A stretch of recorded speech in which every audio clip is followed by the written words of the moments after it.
Assalamualaikum warahmatullahi wabarakatuh, sahabat rumah belajar. Perkenalkan, nama saya Dandri Sriva Istanti, peserta pembatik level 2 tahun 2021. Saya berasal dari SMP Negeri 2 Juwiring, Kabupaten Klaten. Pada pertemuan kali ini, kita akan mempelajari tentang struktur teks fabel. Nah, sebelum kita mempelajari struktur teks fabel, mari kita mengingat tentang fabel. Apa itu fabel? Nah, fabel merupakan cerita yang menceritakan kehidupan binatang yang memiliki sifat menyerupai manusia.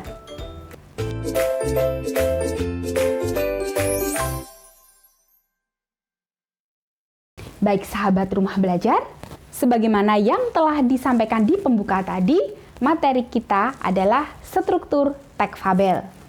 Materi ini merupakan bahasan mata pelajaran Bahasa Indonesia kelas 7 semester genap.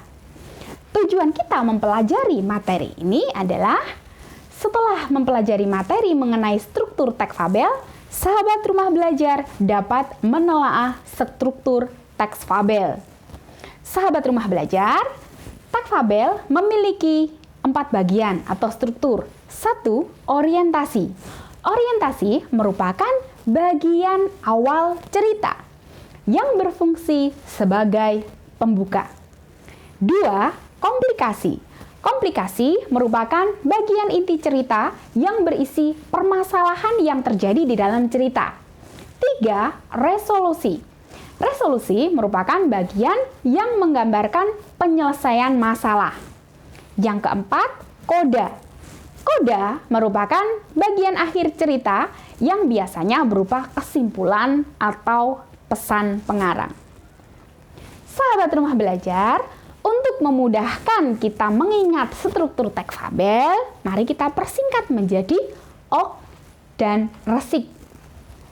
O. Orientasi. K. Komplikasi.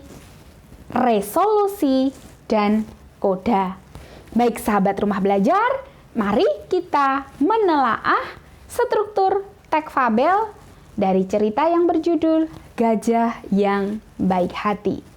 Perhatikan teks berikut ini. Di bagian ini yaitu orientasi. Mengapa ini dinamakan orientasi?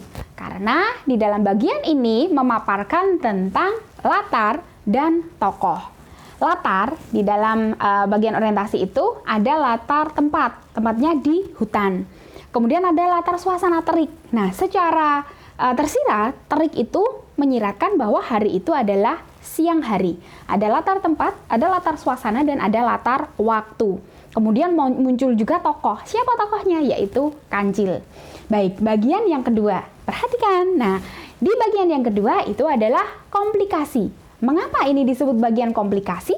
Karena di sini menampilkan masalah. Masalah apa? Saat terik, suasana panas, si kancil melihat ada air jernih di dalam kolam. Kemudian tanpa berpikir panjang, si kancil masuk ke dalam kolam tersebut. Nah, dia tidak memikirkan bagaimana cara dia naik. Muncul masalah di sana. Kemudian selanjutnya, nah bagian ini masih komplikasi juga. Di sini apa komplikasinya atau masalahnya? Kancil sudah berteriak minta tolong, datang tokoh lain yaitu gajah. Tapi gajah tidak mau langsung menolong kancil. Gajah ingin memberi pelajaran kepada kancil, supaya kancil tersadar dengan kegiatan yang sudah, dengan perilaku tidak baik yang sudah dia lakukan kepada binatang-binatang di dalam hutan.